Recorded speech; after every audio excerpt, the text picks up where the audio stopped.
Welcome to atom classes. आज आपको class 12th की केमिस्ट्री का सेकंड पार्ट स्टार्ट करेंगे, जो कि है ऑर्गेनिक केमिस्ट्री का। ऑर्गेनिक केमिस्ट्री के 4 चैप्टर्स हैं, उसके अलावा बायोमॉलिक्यूल्स हैं, पॉलीमर्स हैं, ये सारी चीज़ें हैं। तो शुरू के जो 4 चैप्टर्स हैं ऑर्गेनिक केमिस्ट्री के, वो हमें पढ़ना है। तो उसको स्टार्ट करने के लिए पहले हमें बेसिक ऑर्गेनिक केमिस्ट्री के बारे में जानना पड़ेगा, जो कि हमने पढ़ा था 11th में। तो आज हम 11th के वो टॉपिक्स जो 12th में काम आएंगे उसके बारे में पढ़ाएंगे आपको। लेकिन इसमें 2 टॉपिक नहीं पढ़ाना है हमें। एक IUPAC के बारे में नहीं डिटेल बताएंगे, दूसरा आइसोमर के बारे में डिटेल नहीं बताना है। ठीक है, क्या बताएंगे हम? इसके मैकेनिज्म क्या होते हैं, जो 11th में आपने पढ़ा था। कार्बोकैटायन क्या होते हैं, कार्बोरेडायन क्या होते हैं, फ्री रेडिकल्स क्या होते हैं, कब स्टेबल्स होते हैं, न्यूक्लियोफाइल्स, इलेक्ट्रोफाइल्स, इस सब के बारे में, छोटी चीज़ों के बारे में आपको बताया जाएंगे। आई इफेक्ट क्या होता है, क्योंकि ये सारी चीज़ें आपको ऑर्गेनिक केमिस्ट्री के लिए सारी चीज़ें रिक्वायरमेंट है, इसकी ज़रूरत है। ठीक है, तो आज हम स्टार्ट करते हैं सबसे पहले बेसिक ऑर्गेनिक केमिस्ट्री के बारे में। तो चलिए स्टार्ट करते हैं। तो सबसे पहले हमें जानना है कि जो ऑर्गेनिक मॉलिक्यूल्स हैं, कभी भी जो ऑर्गेनिक रिएक्शन होता है तो उसमें जो ऑर्गेनिक मॉलिक्यूल है वो सबसे पहले कन्वर्ट होता है, इंटरमीडिएट बनाता है। इंटरमीडिएट के बाद वो क्या बनाता है? प्रोडक्ट बनाता है। प्रोडक्ट में भी एक से अधिक टाइप का बनता है, तो एक को प्रोडक्ट और दूसरे को बाई प्रोडक्ट बनेंगे। तो जो इसमें इंटरमीडिएट बन रहा है, ठीक है, जो इंटरमीडिएट बना, ये 3 टाइप के इंटरमीडिएट बनते हैं। वैसे तो आगे आपको 12th के बेसिस पे आपको 3 टाइप के पढ़ने हैं। आगे आप बेसिक पढ़ेंगे तो 4 टाइप्स के अबीन के बारे में भी आपको पढ़ाया जाएगा, लेकिन यहाँ पे आपको 12th में सिर्फ 3 के बारे में पढ़ना है, जिसको पहले को बोलते हैं फ्री रेडिकल। फ्री रेडिकल, दूसरे को बोलेंगे कार्बो एनायन और तीसरे को बोलते हैं कार्बोकैटायन। ये 3 इंटरमीडिएट बनते हैं और इसी इंटरमीडिएट बनने के बाद इसके बाद इसका प्रोडक्ट बन जाता है। ठीक है, तो इसमें डिपेंड करता है कि प्रोडक्ट कौन सा बनेगा, मेजर प्रोडक्ट कौन सा बन रहा है, वो किस पे डिपेंड करेगा कि इन तीनों में सबसे पहले तो इंटरमीडिएट कौन सा बनता है और वो इंटरमीडिएट में कौन सा ज़्यादा स्टेबल इंटरमीडिएट है। ठीक, जो स्टेबल होता है इंटरमीडिएट उसी का प्रोडक्ट ज़्यादा बनेगा। तो हमें यही आपको पढ़ना है। सबसे पहले स्टार्टिंग आपको यहीं से करेंगे कि ये 3 इसके बारे में बताया जाएगा। तो इस पूरे प्रोसेस को, ये बनता है तो इस पूरे प्रोसेस को बोलते हैं मैकेनिज्म। तो किसी भी ऑर्गेनिक मॉलिक्यूल्स हो या फिर इनऑर्गेनिक हो, तो मॉलिक्यूल्स में क्या होता है कि वो इंटरमीडिएट बना, इंटरमीडिएट से प्रोडक्ट बना, सारी चीज़ों का जो हम स्टडी करते हैं। तो स्टडी में क्या क्या करेंगे कि सबसे पहले तो इंटरमीडिएट बना, फिर कितने टाइम बन रहा है, फिर प्रोडक्ट बना, फिर उसमें क्या टाइम लग रहा है, फिर इसका पूरा सीक्वेंस, किस सीक्वेंस में बन रहा है, इस पूरे चीज़ों की जो स्टडी की जाती है, इन सभी पूरी स्टडी को कहते हैं मैकेनिज्म। तो हमें मैकेनिज्म ये होता है कि मैकेनिज्म, अब इसका अगर डिफिनीसन देखना चाहें तो आपको यहाँ पे इसका डिफिनीसन भी दिख रहा होगा। तो डिफिनीसन है इसका मैकेनिज्म का, ये डिफिनीसन है कि सीक्वेंशियल अरेंजमेंट होता है, सीक्वेंस चेंज होता है, जिसमें रिएक्टेंट से प्रोडक्ट बनता है। तो क्या सीक्वेंस होता है, उसमें क्या टाइमिंग लग रहा है, कितनी एनर्जी लग रही है, इन सारी चीज़ की जो स्टडी होती है इस सभी को बोलते हैं मैकेनिज्म। तो ये होता है मैकेनिज्म के बारे में। अब इसमें हमें पढ़ना है कि फिजन क्या होता है। फिजन मतलब होता है क्लीवेज, क्लीवेज या फिजन। तो ऑर्गेनिक कंपाउंड में हमें अगला टॉपिक पढ़ना है इसमें फिजन के बारे में। Fission of organic compound.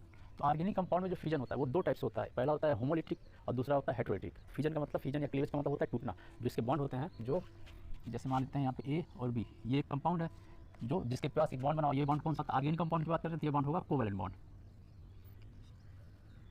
अब जो कोवेलेंट बॉन्ड बनेगा, ये कोवेलेंट बॉन्ड जो है 2 इलेक्ट्रॉन से मिलकर बनता है, और वो इलेक्ट्रॉन किसके होते हैं? एक इलेक्ट्रॉन इसका और इलेक्ट्रॉन इसका। तो ये क्या होता है? शेयरिंग ऑफ इलेक्ट्रॉन होता है, शेयरिंग ऑफ इलेक्ट्रॉन। तो किसकी शेयरिंग होती है? एक ये अपना शेयर करता है, ये अपना शेयर करता है, दोनों एक एक इलेक्ट्रॉन अपना शेयर करते हैं और इलेक्ट्रॉन बीच में आ जाता है। ठीक है, और इसी को ये क्या करता है? बॉन्ड का फॉर्मेशन करता है। ठीक, तो अब जब इसका क्लीवेज होगा, जब इस बॉन्ड का क्लीवेज होगा तो 2 तरीके से हो सकता है। पहला तरीका क्या है कि जो इसके दोनों इलेक्ट्रॉन है वो एक एक पे चले गए, या फिर क्या हो सकता है कि दोनों इलेक्ट्रॉन किसी एक ही एटम पे चले गए। ठीक है, तो 2 तरीका हो सकता है। पहला तरीका क्या है कि इसका जो इलेक्ट्रॉन है, एक इलेक्ट्रॉन यहाँ चला गया और दूसरा इलेक्ट्रॉन यहाँ चला गया। ठीक है, या फिर क्या हो सकता है ये बॉन्ड के दोनों इलेक्ट्रॉन है वो किसी एक ही एटम पे चले गए। यहाँ से मान लेते हैं इस एटम पे चला गया। तो एक चीज़ और ध्यान रखना है कि अगर एक इलेक्ट्रॉन जाता है तो उसको हाफ कर्व एरो से इस तरीके नोट करते हैं, और अगर 2 इलेक्ट्रॉन जाता है तो ये फुल कर्व एरो, इसको बोलते हैं फुल कर्व। जिसमें ये पूरा बना, ये फुल कर्व एरो, केवल एक तरफ बना है तो इसको बोलते हैं हाफ कर्व एरो। ठीक है, ये 2 तरीके से हो सकता है, या फिर जो बॉन्ड है, जो इलेक्ट्रॉन है वो दोनों पे एक इलेक्ट्रॉन चला जाए, या फिर किसी एक पे 2 इलेक्ट्रॉन चला गया। ठीक है, तो पहले वाला जो केस होता है, इस केस को बोलते हैं होमोलिटिक, होमोलिटिक क्लीवेज। होमोलिटिक का मतलब ऐसे समान रूप से हो रहा है, समान रूप से अगर क्लीवेज हुआ है तो इसको बोलते हैं होमोलिटिक क्लीवेज। और इसमें जो इंटरमीडिएट बनेगा वो बनेगा, ए पर एक इलेक्ट्रॉन हो गया और बी पर भी क्या हो गया? एक इलेक्ट्रॉन हो गया, और इसी को बोलते हैं फ्री रेडिकल। तो सबसे पहले तो बन जाता है फ्री रेडिकल। दूसरा, अगर जो बॉन्ड वाले इलेक्ट्रॉन है दोनों इलेक्ट्रॉन किसी एक ही पे चले गए तो इसमें क्या होता है? इसका नाम होता है हेटेरोलिटिक क्लीवेज। इसको बोलते हैं हेटेरोलिटिक क्लीवेज। तो हेटेरोलिटिक क्लीवेज में क्या होगा कि इस पे इसके पास इलेक्ट्रॉन चला गया, इसके पास इलेक्ट्रॉन पहुंचा, तो जिसके पास इलेक्ट्रॉन पहुंचा उस पर क्या हो जाएगा? निगेटिव चार्ज आ जाएगा। तो इसमें बन गया ए, और जो बी बना तो बी पे आ जाएगा निगेटिव चार्ज और ए पे आ जाएगा पॉजिटिव चार्ज। अब यहाँ से जो इलेक्ट्रॉन जा रहा है, 2 इलेक्ट्रॉन गया, लेकिन एक ही नेगेटिव एक ही पॉजिटिव क्यों बना? वो इसलिए बना क्योंकि जो यहाँ पे 2 इलेक्ट्रॉन था, एक इलेक्ट्रॉन तो खुद इसी का था, तो इसका इलेक्ट्रॉन अपने पास चला गया, तो उसके कारण तो न्यूट्रल ही रहा, लेकिन ये एक इलेक्ट्रॉन ही केवल एक्स्ट्रा जा रहा है।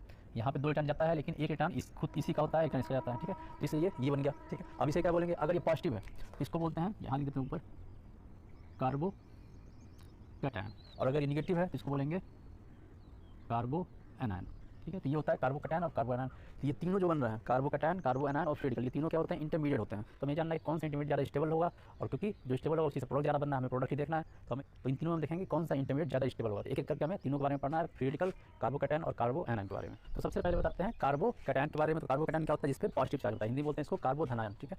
इसमें भी जैसे ये कार्बन हो गया, और कार्बन की जो है 4 वैलेंसी होती है, तो अगर 3 वैलेंसी यहाँ पर बना दिए, हाइड्रोजन हाइड्रोजन हाइड्रोजन, और इस पर जाएगा पॉजिटिव चार्ज, क्योंकि 4 वैलेंसी होती है, तो एक वैलेंसी में क्या आ गया? उसका इलेक्ट्रॉन चला गया, तो पॉजिटिव आ गया। एक तो ये हो सकता है, या फिर CH3 ग्रुप ले लेते हैं, ये ग्रुप आ गया यहाँ पर हाइड्रोजन और यहाँ पर हाइड्रोजन, एक ऐसा हो सकता है, या फिर 2 तरफ इसमें CH3 ग्रुप आ जाएगा, ऐसा भी हो सकता है, और एक तरफ हाइड्रोजन, या फिर तीनों तरफ CH3 ग्रुप आ सकता है। तो अगर कार्बन से अगर CH3 ग्रुप जो जुड़ा हुआ है, एक यहाँ पे एक जुड़ा हुआ है, यहाँ पे 2 ग्रुप जुड़ा हुआ है, यहाँ पे तीनों ग्रुप जुड़ा हुआ है, तो अगर इस कार्बन से जिस पे पॉजिटिव चार्ज है, उस कार्बन से अगर एक CH3 ग्रुप जुड़ा हुआ है, तो इस टाइप के कार्बो कैटायन को, इस टाइप के जो कार्बो कैटायन को बोलते हैं प्राइमरी कार्बो कैटायन, या फिर 1 डिग्री, इसको बोलते हैं 1 डिग्री कार्बो कैटायन। अब यहाँ पे क्या है? दो CH3 ग्रुप जुड़ा हुआ है, एक ये और एक ये, तो अगर 2 जुड़ा हुआ तो उसको बोलते हैं 2 डिग्री, या फिर सेकेंडरी कार्बो कैटायन, ये हो जाता है 2 डिग्री, और ये होता है 3 डिग्री कार्बो कैटायन। और ये क्या है? ये मिथिल है, एक कार्बन का, तो इसको मिथिल बोलते हैं। तो कार्बो कैटायन भी है, ये 4 टाइप्स हो सकते हैं, मिथिल हो सकता है, 1 डिग्री कार्बो कैटायन हो सकता है, 2 डिग्री कार्बो कैटायन हो सकता है, या फिर 3 डिग्री कार्बो कैटायन हो सकता है। दोबारा बताते हैं, 1 डिग्री का मतलब क्या होता है कि कार्बन जो पॉजिटिव चार्ज है, उससे कितने कार्बन के ग्रुप जुड़े हुए हैं? एक कार्बन के ग्रुप, बाकी तो क्या हाइड्रोजन। 2 डिग्री में क्या होगा? इससे क्या होगा? 2 कार्बन के ग्रुप जुड़े हैं, इधर जुड़ा हुआ है, 2 जुड़ा हुआ है, बाकी हाइड्रोजन। 3 डिग्री में क्या होगा? उसके तीनों की तरफ क्या होगा? कार्बन का ग्रुप जुड़ा हुआ है, चाहे एक कार्बन हो सकता है, एक ज़्यादा कार्बन हो सकता है, एक कार्बन का ग्रुप जुड़ा हुआ है, सिंपल करने के लिए लिखे हुए हैं। ये 4 टाइप्स होते हैं कार्बो कैटायन, मिथिल, 1 डिग्री, 2 डिग्री और 3 डिग्री। अब हम इन तीनों में स्टेबिलिटी देखना है कि तीनों में ज़्यादा स्टेबल कौन सा होगा, ठीक। स्टेबिलिटी को देखने के लिए यहाँ पे हम लेते हैं प्लस आई इफेक्ट। अब ये जानना है कि प्लस आई इफेक्ट क्या होता है, हम आगे आपको भी इसी लेक्चर में आगे डिटेल बताएंगे प्लस आई इफेक्ट क्या होता है। यहाँ बस आपको प्लस आई इफेक्ट का इसका इफेक्ट पता है, बता देते हैं। यहाँ पर जो है CH3 ग्रुप है, तो CH3 ग्रुप बोलते हैं इलेक्ट्रॉन डोनर ग्रुप, एक ये जानना है, दूसरा जानना है इलेक्ट्रॉन डोनर ग्रुप। ये सारी चीज़ आपको भी आगे करके सब पता चलेगा। इलेक्ट्रॉन डोनर ग्रुप क्या होता है, प्लस आई इफेक्ट क्या होता है, माइनस आई इफेक्ट क्या होता है, ये इलेक्ट्रॉन एक्सेप्टर ग्रुप क्या होता है, ये सारी जानना है, ठीक है। तो CH3 ग्रुप है वो इलेक्ट्रॉन डोनर ग्रुप है, तो इलेक्ट्रॉन डोनर ग्रुप क्या करेगा? बॉन्डेड बाय इलेक्ट्रॉन उसको डोनेट करेगा। यहाँ पर ये जो बॉन्ड बना है, पहले बताया था कि बॉन्ड बना, इसमें 2 इलेक्ट्रॉन होते हैं, ये इलेक्ट्रॉन क्या करेंगे? हल्का सा शिफ्ट कर जाएंगे किसी तरफ, इसकी तरफ शिफ्ट कर जाएंगे, यहाँ से इलेक्ट्रॉन शिफ्ट कर गया। तो जब ये इलेक्ट्रॉन शिफ्ट करेगा, इस पर क्या पॉजिटिव चार्ज है, तो पॉजिटिव चार्ज क्या होगा? इसका जो इफेक्ट हल्का सा घट जाएगा। अब यहाँ पर क्या होगा? यहाँ पर एक CH3 यहाँ पर है, तो यहाँ से भी अपना इलेक्ट्रॉन को भेजेगा, और इसे यहाँ ये भी अपने इलेक्ट्रॉन को भेजेगा, तो इसका चार्ज है इससे ज़्यादा इसका चार्ज घट जाएगा। क्यों? क्योंकि 2 तरफ से इलेक्ट्रॉन इसके पास आ रहा है, इसका चार्ज इसके कंपेयर में ज़्यादा घटेगा। यहाँ पे क्या 3 तरफ से आ रहा है, यहाँ से भी आया, यहाँ से भी आया, 3 तरफ से इलेक्ट्रॉन इसके पास पहुंचा, तो इलेक्ट्रॉन इसके पास पहुंचा 3 तरफ से, इसका पॉजिटिव चार्ज है वो और ज़्यादा घट जाएगा, इससे कंपेयर ज़्यादा घटेगा, ये सबसे ज़्यादा घट जाएगा। और हाइड्रोजन जो है ये इफेक्ट नहीं दिखाता है, ठीक है, क्योंकि दोनों की इलेक्ट्रॉनिटी सेम होती है, तो हाइड्रोजन ये इफेक्ट नहीं दिखाता है, इसके कारण इस पे इसके चार्ज पे कोई फर्क नहीं पड़ेगा, चार्ज का बढ़ेगा तो घटेगा, ठीक है। तो सबसे ज़्यादा पॉजिटिव चार्ज इसका है, उससे कम इसका, उससे कम इसका, सबसे कम पॉजिटिव चार्ज इसका है। तो इसमें स्टेबल कौन सा होगा? जो भी कार्बो कैटायन या फिर जो भी एटम्स होता है, जितना कम चार्ज होता है, चाहे पॉजिटिव चार्ज हो चाहे नेगेटिव चार्ज, सबसे कम से कम जो चार्ज होता है वही ज़्यादा स्टेबल होता है। तो इस वाले का सबसे कम चार्ज है, तो सबसे स्टेबल है। किसी भी एटम पे जो चार्ज जितना कम रहेगा उतना ज़्यादा स्टेबल होगा, चार्ज ज़्यादा हो जाएगा तो वो हो जाएगा अनस्टेबल, ठीक है। तो इसमें अगर हम स्टेबिलिटी अगर देखते हैं, इसमें से कौन सा इंटरमीडिएट ज़्यादा स्टेबल है या फिर कौन सा कार्बो कैटायन ज़्यादा स्टेबल है, तो 3 डिग्री कार्बो कैटायन सबसे ज़्यादा स्टेबल है। 3 डिग्री, उसके बाद आता है 2 डिग्री, उसके बाद आता है 1 डिग्री, उसके बाद आता है मिथिल ग्रुप CH3+, ठीक है। ये इनका स्टेबिलिटी क्रम है, ठीक है, ये कौन सा स्टेबल है, तो हमें यही सब जानना है। सबसे पहले इसकी स्टेबिलिटी देखिए। अब हमें अगर पढ़ना है कार्बो एनायन के बारे में, तो उसकी स्टेबिलिटी देखना है। यहाँ पे देखते हैं कार्बो एनायन, कार्बो एनायन, कार्बन का हिंदी क्या होता है? कार्बो रेडायन। तो अब इसका चार्ज है नेगेटिव चार्ज हो जाएगा, यहाँ लिख देते हैं नेगेटिव चार्ज, यहाँ पर भी, यहाँ पर भी, यहाँ पर भी, यहाँ पर भी, इन सभी पे क्या होगा? नेगेटिव चार्ज हो गया। अब यहाँ नेगेटिव चार्ज है, यहाँ पर भी इसको बोलेंगे 1 डिग्री कार्बो, ये एनायन हो जाएगा, कार्बो एनायन, जो किस पे नेगेटिव चार्ज है। ये 1 डिग्री कार्बन है, 2 डिग्री कार्बन है, और ये क्या हो गया? 3 डिग्री कार्बन है। अब ये कार्बन एनायन है, इसमें स्टेबिलिटी में देखना है। यहाँ पर भी जो CH3 ग्रुप है वो क्या है? इलेक्ट्रॉन डोनर का ही काम कर रहा है, ठीक है। इलेक्ट्रॉन डोनर इसके कारण जो ये क्या कर रहा है? इलेक्ट्रॉन यहाँ भेज रहा है, इलेक्ट्रॉन जब यहाँ गया तो इस पे क्या हो गया? ये पहले से रेडियल था, ठीक है। इसका जो है जो चार्ज है नेगेटिव चार्ज है वो क्या हो जाएगा? और इंक्रीज कर जाएगा, तो इसके कारण जो है इस पे जो चार्ज है इंक्रीज कर गया और ये बढ़ गया। अब यहाँ पे क्या 2 तरफ से है, 2 तरफ से इसका चार्ज और ज़्यादा बढ़ गया, यहाँ 3 तरफ से है इसका चार्ज और ज़्यादा बढ़ गया।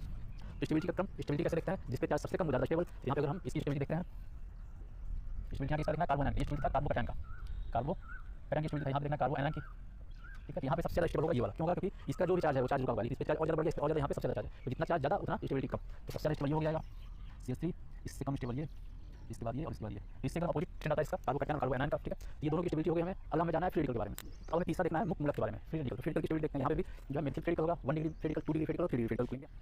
हाइड्रोजन हाइड्रोजन और यहाँ हाइड्रोजन, अब ये नहीं होगा, यहाँ पर CH3, यहाँ हाइड्रोजन और यहाँ हाइड्रोजन, अगला इधर तरफ CH3, यहाँ पर CH3 और इधर तरफ हो गया हाइड्रोजन, और अगला लास्ट CH3 CH3 CH3, ये फ्री रेडिकल। और इसको जानने के पहले एक चीज़ जानना है कि अल्फा कार्बन क्या होता है, अल्फा हाइड्रोजन क्या होता है, बीटा हाइड्रोजन क्या होता है, यहाँ पर बनाते हैं। ये कार्बन का एक सीक्वेंस बना, अगर इस कार्बन पे नेगेटिव चार्ज हो, पॉजिटिव चार्ज हो, फिजिकल कुछ भी हो, ठीक है, नेगेटिव पॉजिटिव फिजिकल का जाना इसी डायरेक्ट हैं। तो इसके जो बगल वाला कार्बन है, ठीक है, इस कार्बन के जो बगल का कार्बन है, तो बगल में कौन सा? इधर की तरफ बगल में, इधर की तरफ बगल में, तो जस्ट जो एडजेसेंट कार्बन है, जो बगल का कार्बन है, उस कार्बन को बोलते हैं अल्फा कार्बन। तो यहाँ पे ये फिजिकल होगा, इसके बगल कार्बन ये वाला है, और ये कार्बन क्या जाएगा? इसको बोलेंगे अल्फा कार्बन। उसी तरह ये वाला भी अल्फा कार्बन होगा। इसके बाद जो कार्बन है उसको बोलते हैं बीटा कार्बन, उसके बाद बोलते हैं गामा कार्बन। हमें ज़्यादा नहीं जाना यहाँ पे, तो अल्फा कार्बन से ही मतलब है, ठीक है। ये अल्फा कार्बन, और इस कार्बन पर हाइड्रोजन है, जैसे यहाँ पे देखिए यहाँ लेते हैं हाइड्रोजन है, इस हाइड्रोजन को बोलते हैं अल्फा हाइड्रोजन। यहाँ और यहाँ पर भी हैं। तो ये पूछ दे कि अब ये पूछ दे कि इसके पास कितने अल्फा हाइड्रोजन है, तो इसके बगल वाला कार्बन ये है, यहाँ पे क्या है 2 ही अल्फा हाइड्रोजन है, और यहाँ इसके बगल ये 2 है, तो इसका मतलब इसके पास जो 4 अल्फा हाइड्रोजन है। कितनी संख्या? 4 अल्फा हाइड्रोजन संख्या है। तो यहाँ पे जो फ्री रेडिकल की स्टेबिलिटी होती है वो किस पे डिपेंड करती है? Number of alpha hydrogen. Alpha hydrogen संख्या जितनी ज़्यादा होगी उतना ज़्यादा ये स्टेबल होगा। तो यहाँ पे देखते हैं, इसको पहले मिटाते हैं। अब इसके पास कितने अल्फा हाइड्रोजन? तो इसके पास एक भी अल्फा हाइड्रोजन नहीं है, क्योंकि इससे कोई कार्बन जुड़ा ही नहीं है, अल्फा कार्बन ही नहीं है, तो अल्फा हाइड्रोजन नहीं है। तो इसके पास यहाँ पे लिखते हैं नंबर ऑफ अल्फा हाइड्रोजन। तो सबसे पहले इसके पास कितना है? तो इसके पास है 0। यहाँ पे देखते हैं इसके पास कितना है, इससे जुड़ा हुआ ये कार्बन और इसमें 3 हाइड्रोजन है, तो हो जाएगा इसके पास 3। अब इसके पास देखें कितना अल्फा हाइड्रोजन है, तो यहाँ पे ये जुड़ा हुआ है, डायरेक्ट से जुड़ा हुआ है, तो ये अल्फा हाइड्रोजन में काउंट नहीं होगा, लेकिन इस कार्बन का जो हाइड्रोजन है ये काउंट होगा। फिर यहाँ से इससे जुड़ा हुआ ये कार्बन, ये काउंट होगा, 3 यहाँ पे और 3 यहाँ पे, ये हो जाएगा 6। उसी तरह यहाँ पर 3 ये और ये 3 ये, तो टोटल मिला के हो गया 9। तो 9 अल्फा हाइड्रोजन यहाँ पे। तो नंबर ऑफ अल्फा हाइड्रोजन जितना ज़्यादा होगा, हाई फ्री रेडिकल जो है उतना ज़्यादा स्टेबल होता है। तो यहाँ पर जो स्टेबिलिटी का जो ऑर्डर होगा 3 डिग्री, 2 डिग्री, 1 डिग्री, और फिर क्या हो जाएगा मेथिल फ्री रेडिकल, इसकी स्टेबिलिटी ये हो जाएगी, ठीक है। अब यहाँ पे किससे इसको एक्सप्लेन करते हैं, जैसे कार्बोकैटायन और कार्बो एनायन की स्टेबिलिटी कैसे देखते थे, प्लस आई इफेक्ट से देखते थे। तो इसकी स्टेबिलिटी कैसे देखेंगे, इसको बोलते हैं हाइपर कंजुगेशन। ये भी अभी आगे हम आपको पढ़ाएंगे हाइपर कंजुगेशन के बारे में। तो इसकी स्टेबिलिटी हाइपर कंजुगेशन से देखते हैं। तो अब हमें जानना है कि इलेक्ट्रोफाइल क्या होता है और न्यूक्लियोफाइल क्या होता है। तो ये हम देखते हैं अब इलेक्ट्रोफाइल और न्यूक्लियोफाइल। तो फाइल जो यहाँ पे है, फाइल का मतलब होता है चाहना या फिर लविंग, और इसका मतलब होता है पॉजिटिव। तो न्यूक्लियोफाइल का मतलब है जो पॉजिटिव को चाहे, जो पॉजिटिव को लव करे। इसका मतलब कि इसका जो एग्जांपल होता है, ऐसे कंपाउंड्स होंगे या फिर ऐसे आयंस होंगे जो क्या हो, निगेटिवली चार्ज हो। जो भी निगेटिवली चार्ज आयंस होते हैं वो सारे आयंस इसके एग्जांपल होते हैं न्यूक्लियोफाइल के, क्योंकि उसको क्या चाहिए, पॉजिटिव चार्ज चाहिए। अब इसमें कुछ ऐसे आते हैं जो होते हैं न्यूट्रल भी होते हैं। तो न्यूट्रल में कौन कौन से होते हैं? न्यूट्रल में 2 कंडीशन होना चाहिए उसके पास। पहले चीज़ तो कि इलेक्ट्रॉन रिच होना चाहिए, मतलब उसमें नंबर ऑफ इलेक्ट्रॉन ज़्यादा होना चाहिए, और दूसरा क्या होना चाहिए कि उसका ऑक्टेट कंप्लीट होना चाहिए, ठीक है। तो ये 2 चीज़ें होनी चाहिए कि पहला जो है इलेक्ट्रॉन रिच होना चाहिए, ऑक्टेट कंप्लीट होना चाहिए। और इलेक्ट्रॉन रिच होने का मतलब क्या है कि इसके पास लोन पेयर ऑफ इलेक्ट्रॉन होने चाहिए, ठीक है। तो ये 2 चीज़ें हैं कि उसके पास लोन पे इलेक्ट्रॉन होने चाहिए, ऑक्टेट कंप्लीट होना चाहिए। जैसे अभी इसका एग्जांपल हम देते हैं, जैसे सबसे पहले निगेटिवली चार्ज में बहुत सारे एग्जांपल हो जाएंगे, इसको बताने की जरूरत तो है नहीं। OS माइनस हो जाएगा, Br माइनस हो गया, क्लोरीन माइनस हो गया, इस तरह से बहुत सारे जो निगेटिवली चार्ज आयंस होते हैं वो सारे एग्जांपल इसके अंदर आ जाएंगे। अब यहाँ पे कौन से एग्जांपल आएंगे कि न्यूट्रल भी हो, साथ में उसके पास लोन पे इलेक्ट्रॉन हो और ऑक्टेट कंप्लीट हो। तो इसका एग्जांपल हो जाएगा, जैसे हो गया NH3 अमोनिया। अमोनिया में क्या होता है, लोन पे इलेक्ट्रॉन होते हैं इस पर, ठीक है। तो इसका जैसे अगर हम स्ट्रक्चर बना देते हैं, लुईस डॉट स्ट्रक्चर बनाते हैं इसका, ये हो गया। तो नाइट्रोजन के पास 8 इलेक्ट्रॉन है, 2 यहाँ पर, 2 यहाँ पे, 2 यहाँ पे और 2 यहाँ पे, 8 इलेक्ट्रॉन है, और साथ में क्या इसके पास लोन पे इलेक्ट्रॉन भी है, ठीक है। तो ये 2 कंडीशन अगर फुलफिल कर रहा है वो न्यूट्रल वाला, तो होता है न्यूक्लियोफाइल होता है। तो ये हो जाएगा। और भी एग्जांपल आ जाएंगे, H2 आ जाएगा, क्योंकि इस पर भी 2 लोन पे इलेक्ट्रॉन होते हैं। डोनेट एक ही पेयर करता है लेकिन होते 2 लोन पेयर हैं। उसके अलावा एल्कोहल है। ये सारे एग्जांपल आ जाएंगे। ये सारे एग्जांपल क्या है, न्यूट्रल के एग्जांपल हैं जो न्यूक्लियोफाइल जैसे बिहेव करते हैं। तो पहला था न्यूक्लियोफिलिक, क्या कौन कौन से होते हैं। अब दूसरा जानना इलेक्ट्रोफाइल के बारे में। तो इलेक्ट्रो का मतलब होता है निगेटिव, और फाइल का मतलब यहाँ लिखा हुआ है लविंग। तो जो निगेटिव चार्ज को चाहे, तो निगेटिव चार्ज को कौन चाहेगा, जो खुद क्या हो, पॉजिटिवली चार्ज हो। इसके लिए भी अब इसका एग्जांपल देखते हैं। तो इसमें सबसे पहला होगा, अब इसके बारे में देखना हमें यहाँ पे। तो इसमें जो सबसे पहला होगा इलेक्ट्रोफाइल में, जो खुद क्या हो, पॉजिटिवली चार्ज हो, पॉजिटिवली चार्ज आयन हो। तो वो सारे जो पॉजिटिवली चार्ज आयन है वो सब इलेक्ट्रोफाइल के जैसे बिहेव करेंगे। और दूसरा इसमें भी न्यूट्रल वाले भी आते हैं। तो इसमें भी न्यूट्रल का कंडीशन है A, B और C। इसमें कंडीशन क्या है, जैसे इस वाले में कंडीशन था उसका ऑक्टेट कंप्लीट होना चाहिए, यहाँ पे क्या होना चाहिए कि ऑक्टेट उसका इनकम्प्लीट होना चाहिए। इसमें क्या था कि इलेक्ट्रॉन रिच स्पीसीज थे, इसमें क्या था, इलेक्ट्रॉन डिफिशिएंट स्पीसीज होंगे, ऐसे स्पीसीज जिसके पास इलेक्ट्रॉन की कमी है, ठीक है। तो वो हो जाएंगे इस, या फिर इसको कह सकते हैं ऑक्टेट इनकम्प्लीट हो, जिसका ऑक्टेट इनकम्प्लीट हो तो वो हो सकते हैं। तो ये 3 है इसके, तो ये 3 होते हैं इसके, ये नहीं होगा। तो ये 3 होते हैं, पॉजिटिवली चार्ज हो, या फिर इलेक्ट्रॉन उसमें कमी हो, या फिर क्या हो, उसका ऑक्टेट इनकम्प्लीट हो। तो ये सारे एग्जांपल आ जाएंगे इलेक्ट्रोफिलिक के। अब जैसे इसका एग्जांपल दे देते हैं, तो पॉजिटिवली चार्ज वाले जितने भी होते हैं सब इसमें लिखा जा सकता है। जैसे NO+ हो गया, ठीक है, ये पॉजिटिव चार्ज में आ गया। अब इलेक्ट्रॉन डिफिशिएंट में कौन से आएंगे, इलेक्ट्रॉन डिफिशिएंट में जैसे हम ले सकते हैं AlCl3 ले लिया। तो इसमें क्या होगा, जो एल्युमिनियम है ये 3 बॉन्ड से जुड़ा हुआ है, और इसके पास एक पेयर इलेक्ट्रॉन की कमी है। तो कितना है, 1 2 3 6 पेयर इलेक्ट्रॉन है इसके पास, एक पेयर इलेक्ट्रॉन कम है, तो किसमें आएगा, ऑक्टेट जो है इसका इनकम्प्लीट होता है। ये सब एग्जांपल आ जाएगा। और वही इलेक्ट्रॉन डिफिशिएंट भी होता है, ठीक है। तो ये हो गया न्यूट्रल का एग्जांपल। तो हमें जानना चाहिए इलेक्ट्रोफाइल और न्यूक्लियोफाइल के बारे में। अब अगला हमें जानना है इलेक्ट्रॉनिक इफेक्ट क्या होता है, ये सबसे ज़्यादा इंपॉर्टेंट है। I effect, E effect, M effect और हाइपर ट्रांसड्यूसर के बारे में आपको आगे बार बार आएगा, इसमें तीन के बारे में आपको बार बार वहाँ पे क्वेश्चन मिलेंगे, ठीक है। तो स्टार्ट करते हैं। तो सबसे पहला है आई इफेक्ट। आई इफेक्ट क्या होता है? आई इफेक्ट को बोलते हैं इंडक्टिव इफेक्ट।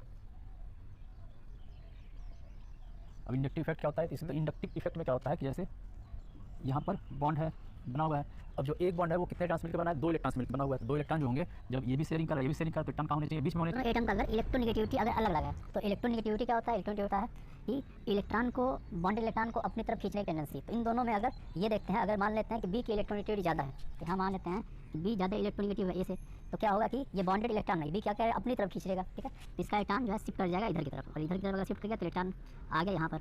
अब इलेक्ट्रॉन जैसे इधर की तरफ शिफ्ट करेगा तो इलेक्ट्रॉन पर होता है निगेटिवली चार्ज, ठीक है। तो इस बी पर होगा एक पार्शियल नेगेटिव चार्ज जनरेट हो जाएगा। तो बी पर होगा पार्शियल नेगेटिव चार्ज, इसको गेन करते हैं इस तरीके से, ठीक है। और इस पर इसके पास इलेक्ट्रॉन दूर गया तो इस पर हो जाएगा पार्शियल पॉजिटिव चार्ज, ठीक है। नेगेटिव को इधर ना दिखा के इधर दिखाते हैं, ठीक है। तो इस पे हो गया पार्शियल पॉजिटिव चार्ज, इस पे हो गया पार्शियल नेगेटिव चार्ज। इसी इफेक्ट को जो इलेक्ट्रॉन, कौन सा इलेक्ट्रॉन? बॉन्डेड इलेक्ट्रॉन इसी एक एटम की तरफ शिफ्ट करता है, इसी बोलते हैं इंडक्टिव इफेक्ट या आई इफेक्ट। तो आई इफेक्ट क्या होता है कि बॉन्डेड इलेक्ट्रॉन जब किसी एक एटम की तरफ शिफ्ट कर जाते हैं, इस इफेक्ट को बोलते हैं इंडक्टिव इफेक्ट या आई इफेक्ट। अब आई इफेक्ट भी 2 टाइप का होता है, ठीक है। एक बोलते हैं प्लस आई इफेक्ट, दूसरा बोलते हैं माइनस आई इफेक्ट। तो यहाँ पे वो समझा देते हैं। पहला लिख देते हैं माइनस आई इफेक्ट। तो माइनस आई इफेक्ट में हमें ये देखना है जैसे अगर ये कार्बन है और इसके साथ मान लेते हैं जुड़ा हुआ है कोई ए, ठीक है। अब इन दोनों में से ये सी तो कार्बन है और ये ए को एक मान लेते हैं कोई एक एलिमेंट है। अब इन दोनों में से अगर हम ये मानते हैं ए और सी में से कि ए की इलेक्ट्रोनेगेटिविटी ज़्यादा है, ए ज़्यादा इलेक्ट्रोनेगेटिव है किससे? सी कार्बन से। अगर ए ज़्यादा इलेक्ट्रोनेगेटिव होगा तो क्या करेगा कि इसके जो बॉन्ड वाले इलेक्ट्रॉन है ये क्या करेगा? अपनी तरफ खींच लेगा। तो इसके जो इलेक्ट्रॉन है वो शिफ्ट कर जाएंगे हल्का सा इधर की तरफ, और इधर की तरफ शिफ्ट कर दिए तो इस पर हो जाएगा चार्ज पार्शियल नेगेटिव और इस पर जाएगा पार्शियल पॉजिटिव, ठीक है।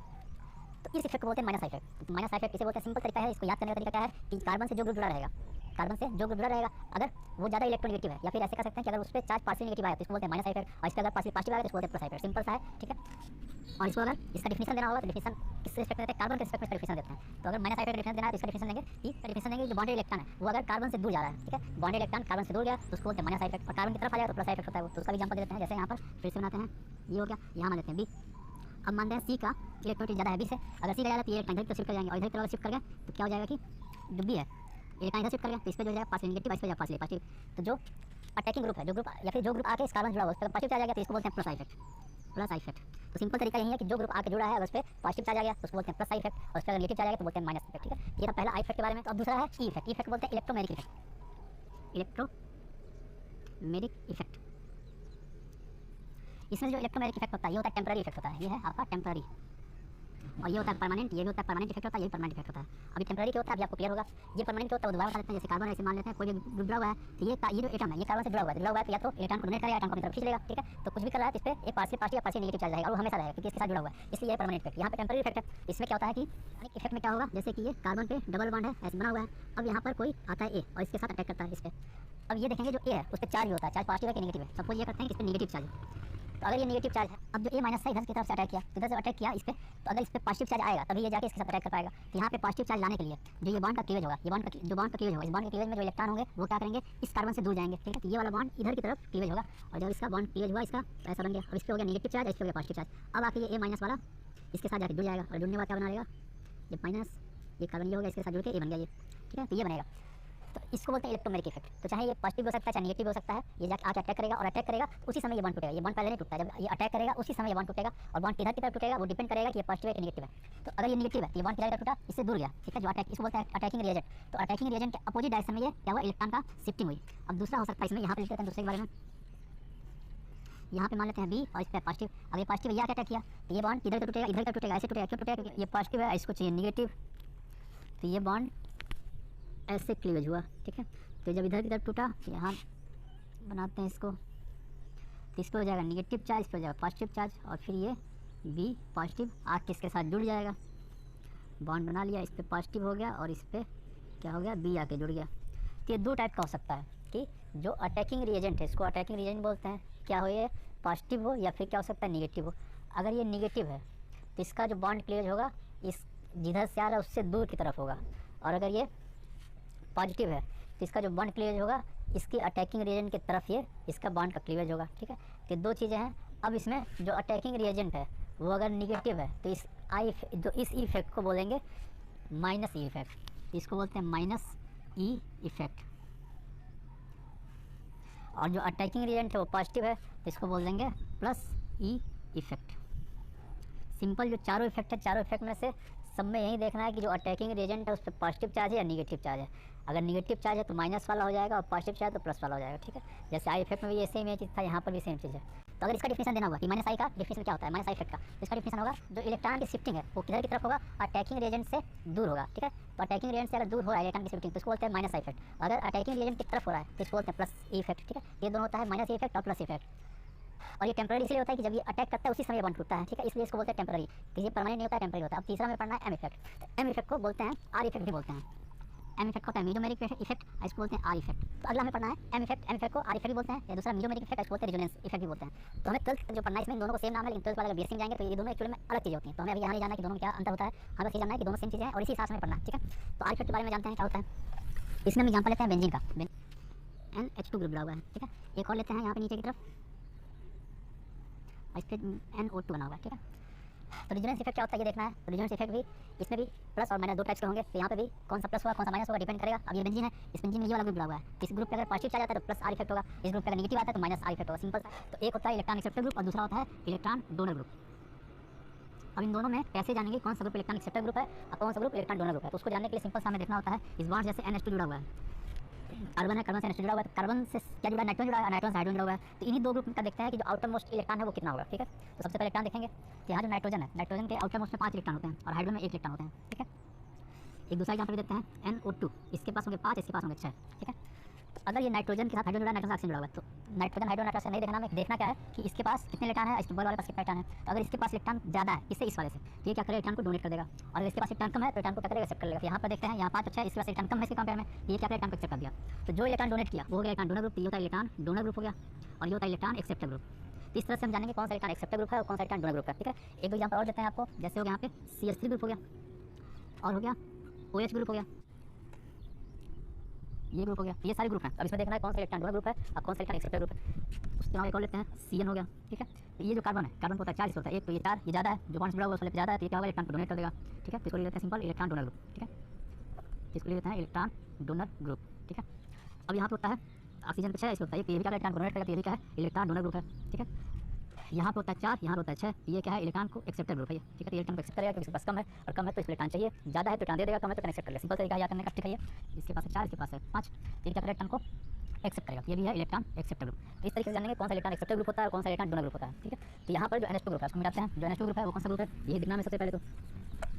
तो यहाँ पे जो NH2 ग्रुप है ये कौन सा है, इसके पास 5, इसके पास होता है, ये क्या है इलेक्ट्रॉन डोनर ग्रुप है, ठीक है। तो ये क्या करेगा इलेक्ट्रॉन को डोनेट कर देगा क्योंकि इसके पास नंबर ऑफ इलेक्ट्रॉन ज़्यादा है इसके कंपेयर में, ये होगा डोनर ग्रुप। ये डोनेट किया इलेक्ट्रॉन को, तो जब भी इलेक्ट्रॉन के हाथ डोनेट करेगा उसी समय ये बॉन्ड इधर टूट जाएगा। क्यों टूटेगा यहाँ बता देते हैं,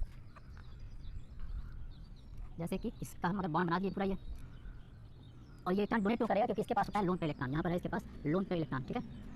तो ये लोन पे जो इलेक्ट्रॉन यही इलेक्ट्रॉन जो है इसको ऐसे बना कैसे बनाते हैं, ये इलेक्ट्रॉन को डोनेट किया इसके पास, तो जब अपना इलेक्ट्रॉन डोनेट किया तो यहाँ डबल बॉन्ड बन गया और इसके ऊपर क्या पॉजिटिव चार्ज है क्योंकि अपना इलेक्ट्रॉन डोनेट कर दिया। साथ में और क्या होगा कि अपना इलेक्ट्रॉन डोनेट यहाँ पे आ रहा है तो इस कार्बन को जाएगा नेगेटिव चार्ज, ठीक है। अब ये जो कार्बन है इस कार्बन पे कितना बॉन्ड बन गया, 1 bond 2 bond 3 bond 4 bond 5 bond, ठीक है। कार्बन बन गया 5 बॉन्ड। तो कार्बन जब 5 बॉन्ड बनता है वो स्टेबल नहीं होता है, ठीक है। तो ये 5 बॉन्ड बनने के पहले ही होगा क्या, ये हम समझाने के लिए बताया है कि 5 बॉन्ड बनता है लेकिन एक्चुअल में 5 बॉन्ड नहीं बनेगा। जैसे ही ये इलेक्ट्रॉन इधर की तरफ शिफ्ट करेगा उसी समय क्या होगा ये वाला बॉन्ड इधर की तरफ टूट जाएगा, ठीक है। तो ये वाला बॉन्ड जब इधर की तरफ टूटा इसका जो इलेक्ट्रॉन वो इसके पास चला गया, तो ये इलेक्ट्रॉन यहाँ पे चला गया और ये इलेक्ट्रॉन इसके पास गया था इधर, तो इसके पास जो चार्ज है वो न्यूट्रल हो जाएगा, यहाँ पे कोई चार्ज नहीं रहेगा और यहाँ पे ये बॉन्ड नहीं रहेगा। तो सबसे पहला जो शिफ्टिंग ये होती है। अब आगे क्या होगा कि यहाँ पर क्या है नेगेटिव चार्ज है, फिर यहाँ पे डबल बॉन्ड है। अब क्या होगा यहाँ डबल बॉन्ड है, ये बॉन्ड जो है इधर की तरफ टूटेगा, इधर तक क्यों टूटेगा क्योंकि यहाँ पे कौन सा इफेक्ट आएगा, ई इफेक्ट। जो बताएं ई इफेक्ट का ये माइनस है तो ये बॉन्ड जो इधर तक टूटेगा, ठीक है। तो इधर तक टूटा बॉन्ड, जब इधर टूटा इस वाले पे यहाँ पता है क्या बना, यहाँ पे डबल बॉन्ड के साथ NH2 प्लस यहाँ जो बॉन्ड हो गया। अब ये बॉन्ड इधर तक टूटा तो यहाँ पे आ गया नेगेटिव चार्ज और यहाँ पे आ जाएगा पॉजिटिव चार्ज और यहाँ पे नेगेटिव चार्ज पहले से था, ये नेगेटिव और ये पॉजिटिव मिलकर क्या करेंगे यहाँ पे एक बॉन्ड बना लेंगे। यहाँ पे बॉन्ड का फॉर्मेशन ये इलेक्ट्रॉन शिफ्ट कर जाता है, फिर यहाँ पे ये बॉन्ड का फॉर्मेशन कर लिया। अब यहाँ पे नेगेटिव यहाँ पे डबल बॉन्ड वापस से जैसे होता है यहाँ पे ये वाला बॉन्ड इधर तक टूटेगा और टूटा तो यहाँ पे जाएगा प्लस और यहाँ पे जाएगा माइनस। तो इसको बना देते हैं यहाँ पे डबल बॉन्ड के साथ NH2 प्लस में और यहाँ पे जाएगा माइनस और फिर इलेक्ट्रॉन यहाँ प्लस हो जाएगा और ये इलेक्ट्रॉन इधर तक शिफ्ट कर जाएगा, इसको माइनस बताने के लिए यहाँ बन जाएगा बॉन्ड, ये बन गया। अगला क्या होगा यहाँ फिर से चार्ज है नेगेटिव चार्ज, यहाँ डबल बॉन्ड है ये शिफ्ट करेगा इधर की तरफ और ये वाला शिफ्ट कर जाएगा यहाँ की तरफ। तो अगला हो जाएगा यहाँ पे ये 2 बॉन्ड तो था ही, अब ये जगह शिफ्ट किया यहाँ पे सिंगल बॉन्ड बन गया और इसका पॉजिटिव चार्ज हट गया क्योंकि इसके पास इलेक्ट्रॉन वापस आ गया और यहाँ बॉन्ड बन जाएगा क्योंकि इधर गया यहाँ पे हो गया प्लस और ये प्लस से माइनस मिलकर यहाँ बॉन्ड बना लिया। इसी इफेक्ट को बोलते हैं रेजोनेंस इफेक्ट या फिर एम इफेक्ट, मीजोमेरिक इफेक्ट, ठीक है। अब यहाँ पे वही सेम चीज़ यहाँ पे NO2 में देखते हैं। तो NO2 में क्या है ये इलेक्ट्रॉन इस पे होता है 5, इस पे होता है 6, तो ये क्या करेगा इलेक्ट्रॉन को एक्सेप्ट करेगा, इलेक्ट्रॉन को अपनी तरफ खींचेगा। तो ये इलेक्ट्रॉन कौन सा किसका, यही बॉन्ड वाला, ये बॉन्ड इलेक्ट्रॉन शिफ्ट कर जाता है इधर की तरफ और जब इधर शिफ्ट करेगा यहाँ से ये फिर इधर की तरफ शिफ्ट कर जाएगा, सेम जैसे यहाँ पर इधर गया फिर यहाँ की तरफ यहाँ पे इधर गया और ये फिर वापस यहाँ गया। तो क्या यहाँ बनाता है सबसे पहले तो यहाँ हो गया डबल बॉन्ड NO2 हो गया, अब इलेक्ट्रॉन ऊपर गया तो इस पर जाएगा नेगेटिव चार्ज, ठीक है। और यहाँ पे जाएगा पॉजिटिव चार्ज, क्योंकि इलेक्ट्रॉन गया तो यहाँ पे पॉजिटिव चार्ज आएगा। अब ये पॉजिटिव डबल बॉन्ड है, ये वाला बॉन्ड फिर इधर टूटेगा, ठीक है। यहाँ हो गया नेगेटिव और ये नेगेटिव, ये पॉजिटिव यहाँ बॉन्ड बना लेंगे और यहाँ पे हो जाएगा फिर पॉजिटिव चार्ज आएगा। तो ऐसे इसको वापस बनाते हैं, यहाँ डबल बॉन्ड के साथ NO2 नेगेटिव, ये जो बॉन्ड रह गया। अब ये इधर तक शिफ्ट कर गया तो यहाँ पे हो जाएगा पॉजिटिव चार्ज, यहाँ पे नेगेटिव आ गया और यहाँ पे यहाँ नेगेटिव आ गया, यहाँ पॉजिटिव था। ये दोनों मिलकर यहाँ पे क्या करेंगे, बॉन्ड फॉर्मेशन कर लेंगे, तो ये बन गया। अगले में क्या होगा, फिर से ये वाला बॉन्ड टूटेगा और इधर टूटेगा, इधर टूटा तो यहाँ माइनस, यहाँ प्लस, यहाँ बॉन्ड बन गया और यहाँ पे पॉजिटिव चार्ज आ जाएगा। तो ये हो गया इस तरीके से बॉन्ड बन गया, यहाँ पॉजिटिव चार्ज आ गया और यहाँ पे डबल बॉन्ड के साथ NO2 माइनस हो गया। अब यहाँ पे क्या है, ये भी क्या करेगा, फिर से ये वाला इलेक्ट्रॉन शिफ्ट करेगा ऐसे इधर की तरफ। जब इधर शिफ्ट किया तो इसका यहाँ पे डबल बॉन्ड बन गया और इस पे जो चार्ज था वो चार्ज हट गया क्योंकि इसका इलेक्ट्रॉन भी चला गया यहाँ से। तो नेक्स्ट इस वाले में हो गया यहाँ बॉन्ड और ये वाला बॉन्ड यहाँ बन जाएगा, यहाँ हो जाएगा NO2, ठीक है। ये जैसा था वैसा लास्ट में वैसा बन गया। तो इसमें क्या हो रहा है, जो इलेक्ट्रॉन हो रहा है वो पूरा जो है यहाँ से घूम के वापस यहाँ पे आ रहा है। तो कभी भी इलेक्ट्रॉन किसी भी कंपाउंड में घूम के जहाँ से चला है घूम फिर के फिर अगर वहाँ पे आ जाता है तो इसको बोलते हैं रेजोनेंस इफेक्ट बोलते हैं। तो यहाँ रेजोनेंस इफेक्ट है। अब रेजोनेंस इफेक्ट में दो टाइप का है, इस वाले से इलेक्ट्रॉन दूर जा रहा है, फिर इस वाले में क्या इसके पास आ रहा है। अगर इस इलेक्ट्रॉन दूर जा रहा है तो ये पॉजिटिव चार्ज बना लिया, तो इस वाले इफेक्ट बोलते हैं प्लस R इफेक्ट, और इसको बोलते हैं माइनस R इफेक्ट, क्योंकि इस पे ये ग्रुप है, इस पे क्या है नेगेटिव चार्ज आ रहा है। तो ये दो टाइप होता है। अगर मीडियम में बोलना चाहते हैं इसको बोल सकते हैं प्लस M इफेक्ट और इसको बोलते हैं माइनस M इफेक्ट। ये है आपका